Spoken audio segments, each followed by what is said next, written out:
Hello and welcome back to the Second Take Podcast. My name is Calvin Williams. I'm here with my co-host Marco Rogers, and today we have a phenomenal Sweet 16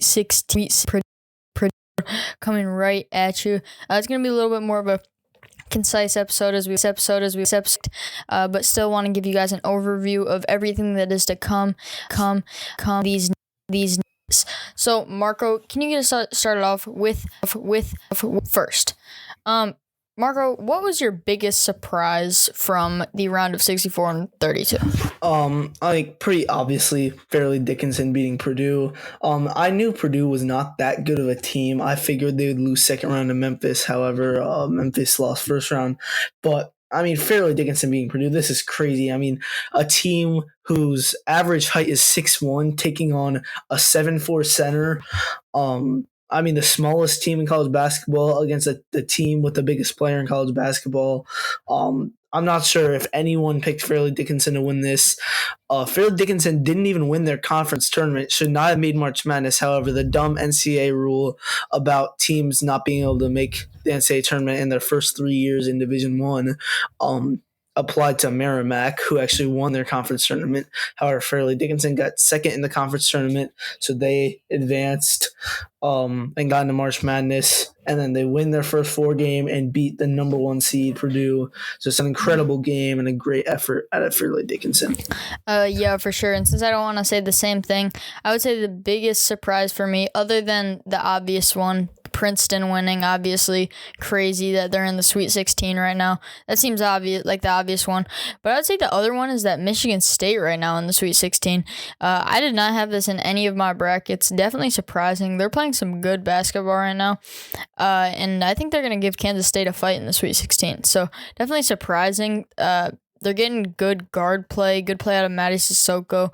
Definitely a good Michigan State team, or a Michigan State team that's playing very well at the right time.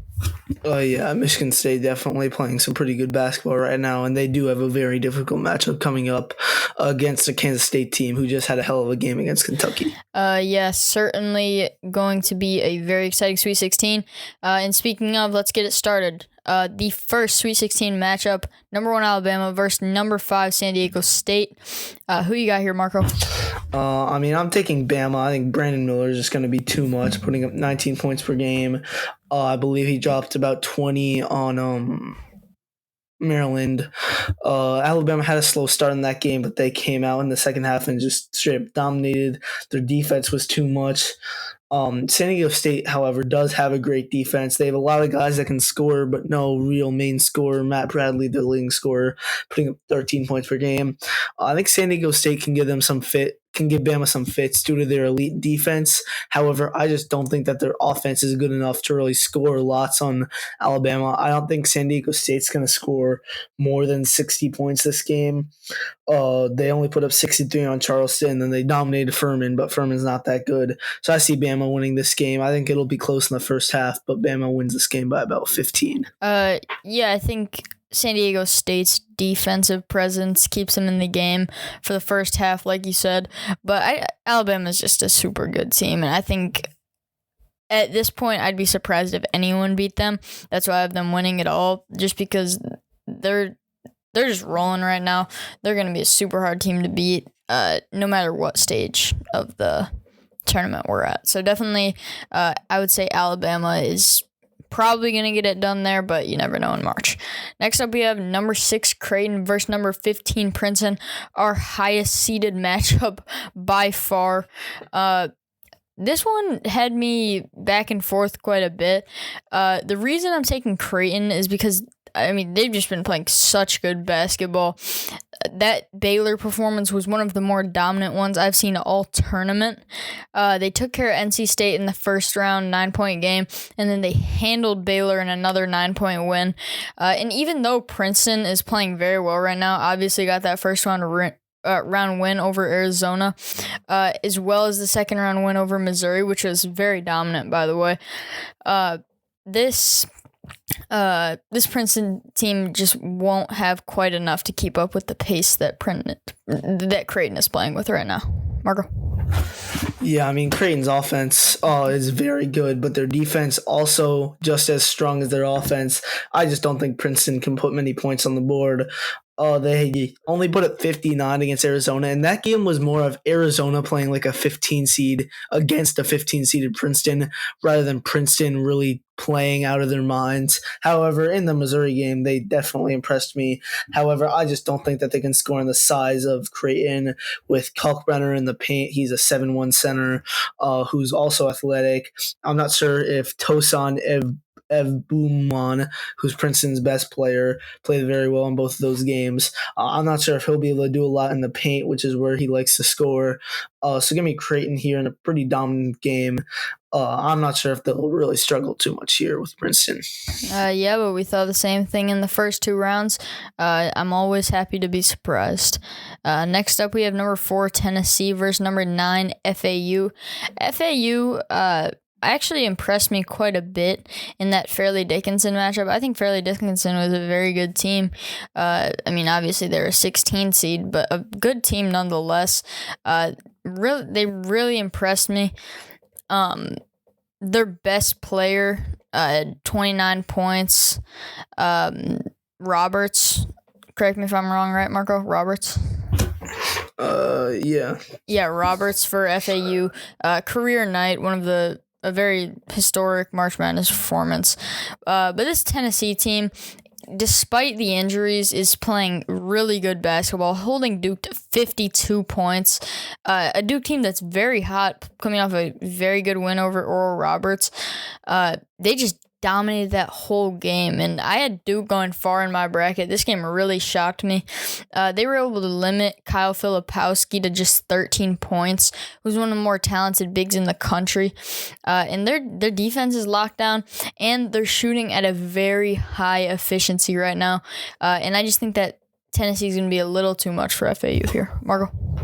Yeah, despite Tennessee literally not having a point guard on their roster, I still think that they can get it done. Their defense is arguably the best in the country right now, holding opponents to around 53 points per game. And they have shown that defense in the tournament, holding Louisiana to 55, Duke to 52. I think their defense is just going to be too much for FAU, and I think Tennessee is capable of putting points on the board despite not having a point guard. So give me Tennessee here in a very physical game, but I think Tennessee definitely gets it done. Yep, definitely looking forward to that matchup. Moving on, we have number 7 Michigan State versus number 3 Kansas State. MSU, like we talked about, playing super good basketball, one of the biggest shocks of the tournament. But on the other hand, Kansas State also rolling. This is a Kansas State team that I actually had losing to Marquette in this round. Michigan State took care of Marquette, and I just don't think that they're going to be able to take care of Kansas State. I think Marquette could, but since they're out, Kansas State gets the win here. They're rolling. They got Keontae Johnson leading them, senior forward. He's just not going to be stopped against Michigan State. Yeah, also with Marquise Noel, who put up around 25 points on Kentucky. He was unstoppable. He's only 5'8", but still arguably the best guard in college basketball. However, MSU does defend the guard position very well with Tyson Walker and AJ Hoggard. MSU is playing easily their best basketball of the year, being Marquette and USC, but they didn't. Their shooting just isn't that good despite winning 2 games against teams that are capable of beating them. MSU's winning this game in very odd ways, just being physical, lots of turnovers. However, I think Kansas State gets it done here. I'm just not sure if they really have an answer to Keontae Johnson, and I can guarantee you that Joey Hauser is not that answer. So give me Kansas State here. I just think that they're the more talented team, and they'll show it here. People saying it's Izzo in March. Izzo hasn't really had that much success in March besides 2018. And 2006 or whatever, but not much recent success in March. So give me Kansas State here, pretty easily beating Michigan State. For sure. First, could see that one being a dominant the state. For one, Houston. Filled with Zaya of the couple couple six guard in Jordan Miller, dubbed the most underrated player in the country. So this Miami team is definitely dangerous in a team that Houston definitely needs to look out for after playing a dangerously close game with Auburn in their last round. They did pull away at the end, but most of that game was very close. Obviously, Houston did pull away at the end, though. That all being said, though, Houston does seem to have a will to win right now. Marcus Sasser playing as good of basketball as you can ask for from a guard.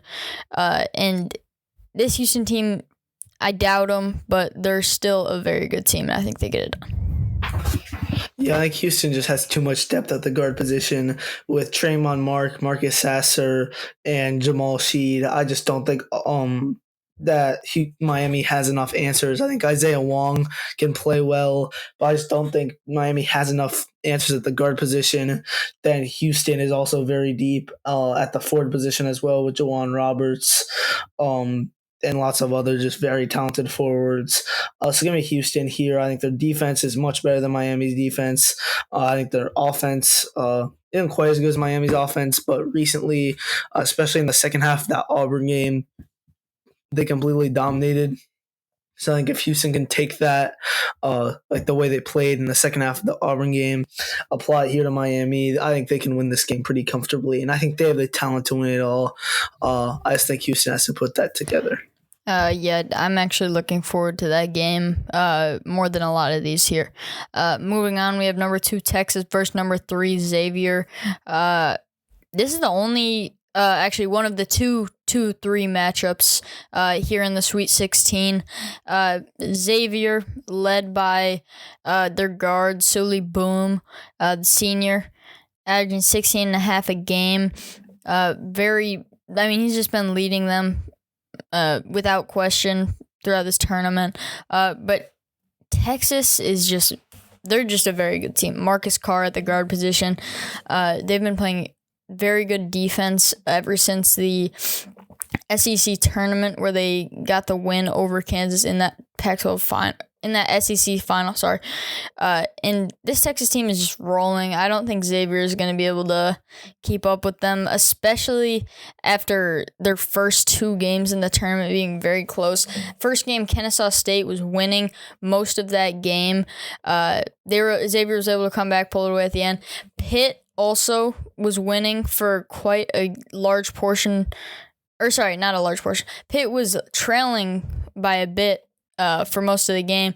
They were able to come back, make that a close game. And to me, that just means that Xavier can't play good enough, consistent basketball throughout 2 full halves. And Texas is just too good of a team to let them get away with that one once again. Marco? Yeah, Texas very talented at the guard position with Marcus Carr, Tyrese Hunter, they got Allen, Serge Barry Rice. I think there's too much talent at that position. Sully Boom has been playing very bad recently, although he put up 17 and 14 in the last 2 games. Well, 17 points in their game, two games ago, 14 points last game. He shot 38% from the field in their first round against Kennesaw State, 23% from the field. In their last game against Pitt. So I think he just isn't efficient enough. I think Texas has so many good defenders at the guard position, and I just don't think Xavier has other guys that can really score that much, although they do score a lot of points as a team, putting up 81 points per game. I just don't think that without Sully Boom playing high-level basketball that they can really win this game. So give me Texas here. They're also just easily the most talented team in college basketball, most likely right now, with all those guards. Dylan Dessou, he just put up 28 points last game. He's just dominant. So give me Texas here. I think they're just the better team. Yeah, I agree. Just Texas probably going to have a pretty dominant performance there. Now our second to last Sweet 16 matchup, number 8 Arkansas versus number 4 UConn. UConn, it's been said by Rick Pitino, the Iona head coach, is one of the more deep and talented teams you've seen in a while. I mean, this UConn team has depth at every position, and their starters are, or their bench players are about as equal to their starters. I mean, this UConn team is very good. It's hard to deny them of any games. Adama Sanogo is quickly becoming a March Madness legend with the way he's been playing. This UConn team's super dangerous, and I just don't think Arkansas can keep up, even with guys like Jordan Walsh, who are playing really well right now, and coming off that hot win against Kansas. UConn's just going to be too much for them. Marco? Yeah, I honestly do think that Arkansas probably has some of the most NBA talent in all of March Madness remaining right now. However, UConn, they are just the more deep team. I don't think that Arkansas is going to have a great stop for Adama Sanogo. If they do, I don't think they can stop Jordan Hawkins. Then they also have Tristan Newton at the guard position. They also have Alex Caravan at the forward position. They are just so deep. So many guys that can put the ball in the hoop. So many guys that could just score 20 on you any night and you wouldn't see it coming. And I just don't think that Arkansas has that same depth, although they do have lots of talent. I just don't think that they have the same depth as UConn. I mean, still a very good team here. Anthony Black is a very talented player. Ricky Council, obviously. However, I just think that UConn's depth will overwhelm them, as you said. Yeah, definitely going to be a super great matchup there in our final Sweet 16 game. Number 2 UCLA versus number 3 Gonzaga. Super interesting game here. I mean, Gonzaga led by forward Drew Timme. It feels like he's been in college for 15 years. He is a full-grown man with a house, 4 kids, and a mortgage. But on the other side of the ball, UCLA, crazy talented, even without the best defensive player in the country. I feel like Jaime Jaquez, Tiger Campbell, David Singleton, who is playing, he's not injured. Adem Bona, who's back now. He was probably 50% in the Northwestern game. He's going to be full strength here against Gonzaga. I just think even though Gonzaga has worlds of talent behind Drew Timme, UCLA is too much for them. I get UCLA here. Marco? I'm actually taking Gonzaga here. I think Drew Timme, probably one of the arguably the best post player remaining in March Madness. They still have Julian Strawther. He is an absolute beast, putting up 16 points per game. They just have so much talent. Anton Watson puts the ball in the hoop at a very high level. This team just scores too much for anyone to handle. And although UCLA does have a very good defense, I think without Jalen Clark, that's still going to hurt them due to the fact that Strawther is Gonzaga's best sort of with the ball scorer, since Timmy's more of a post player. So yeah, I just don't think that UCLA quite has, although they do have arguably the best defense in college basketball, I just don't think it's enough to stop this Gonzaga offense. And I just think that Gonzaga's defense will do enough to UCLA's offense that they will be able to win this game. UCLA only put up 68 points against Northwestern. Although Northwestern also does have a very good defense, I still think that Gonzaga gets it done here. Very high-scoring game. However, I think Gonzaga wins in a close one. Yeah, I don't think it'll get crazy high-scoring just because I think UCLA's defense is going to be good enough to slow Gonzaga down. But although I disagree with you, I do think it will be a very good game. Moving on to our Elite Eight. This is all theoretical because we're just using the teams that we picked to win. But started off number 1 Bama, number 6 Creighton. This is a tough one for me. I mean, Bama, obviously, that team that it's hard to pick against them, but Creighton is definitely a dark horse right now. They're playing crazy good basketball, and as long as they get past Princeton, they're going to be a super dangerous team for Bama. I'm still taking Alabama here. Brandon Miller is just insanely good at the game of basketball, and I think they're going to be able to get it done. But definitely more of a sleeper matchup than a lot of people would think. Marco? Yeah, well, the thing about Creighton that they do well is scoring with their starting lineup. Their bench is not very good. However, their entire starting lineup scores 12 or more points per game, which is just absolutely crazy.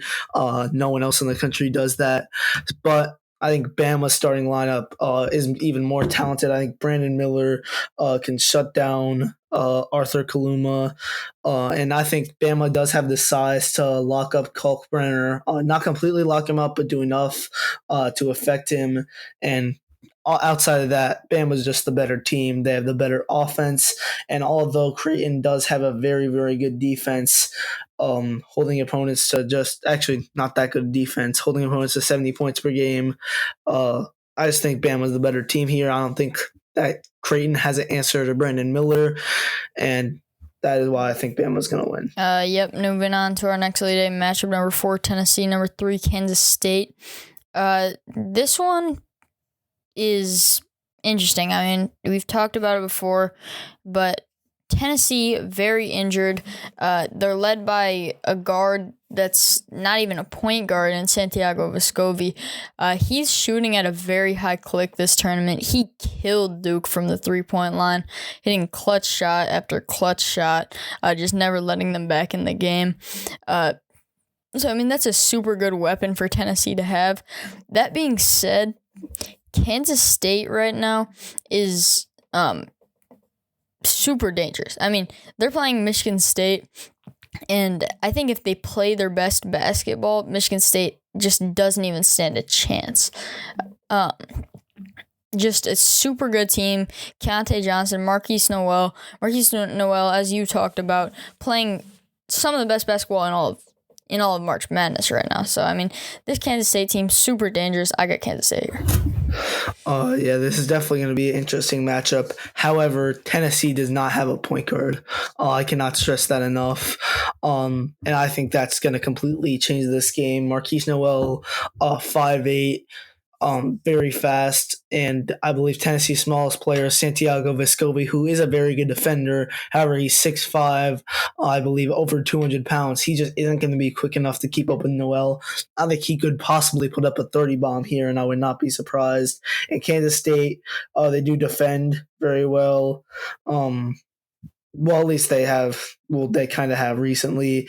So I think that Kansas State gets it done here with just dominant performance out of Marquise Noel. I think the game against Michigan State is going to be Keontae Johnson's show. I think this Elite Eight game will be Marquise Noel's show, and he will just torch Tennessee. And I think Kansas State makes the Final Four.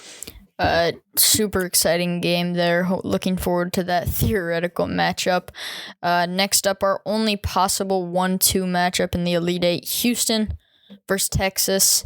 And this is one of the few upsets we're picking, or I guess upset in quotation marks because it is a 1-2. But I am taking Texas here. Texas, to me, I'm still riding off what they did in the SEC tournament,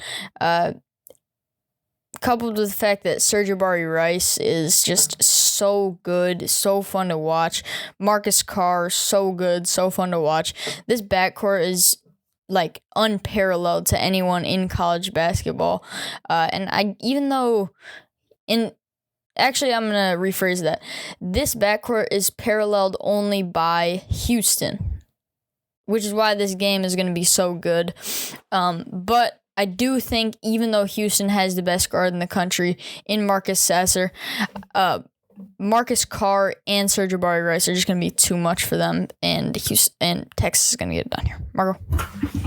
I'm actually going to pick Houston here. I feel like this is a bit of an upset, actually, if Houston beats Texas.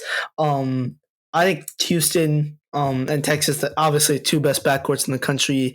Houston with Mark, Sasser, and Sheed, three guys that average more than 10 points per game. Obviously, Sasser, All-American.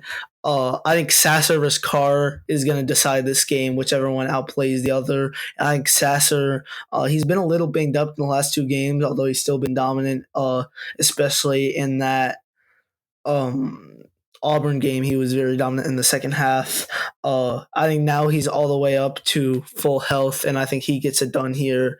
I think he'll outplay Marcus Carr, and I still think that Shed and Mark will do well enough on Jabari Rice and Allen for Houston to win this game. I think their forwards are a little more athletic, and their defense is a little better. And I also think Houston has a better coach since Texas obviously does not have their main head coach. So give me Houston here and what sort of feels like an upset. Yep, in our final game, the game I'm most excited to watch, number 2 UCLA, number 4 UConn. I'm taking UCLA here. A little bit of bias here, as I am a UCLA guy. But super good game on the dock here. UConn, as we've talked about, one of the deepest teams in the country, if not the deepest. Like we said, bench players just as good as their starters. But UCLA just is seeming to play super good basketball right now. They had one of their least impressive performances against Northwestern recently, and even then they looked like a very good team. I think Northwestern was having one of their best games they had in a while. But UCLA just seems to have a way to win, and that's really what it's going to come down to. Which team is going to have the will to win that night? I think they're very similar teams, and I think it's going to be UCLA. Marco? I have UConn versus Gonzaga as my matchup, which completely changes things. I actually think that if UConn plays UCLA, I would probably take UCLA. However, I think UConn matches up fantastically against Gonzaga. Drew Timme on Adama Sanogo. I think Sanogo is going to absolutely torch him due to his just absolutely superior athleticism.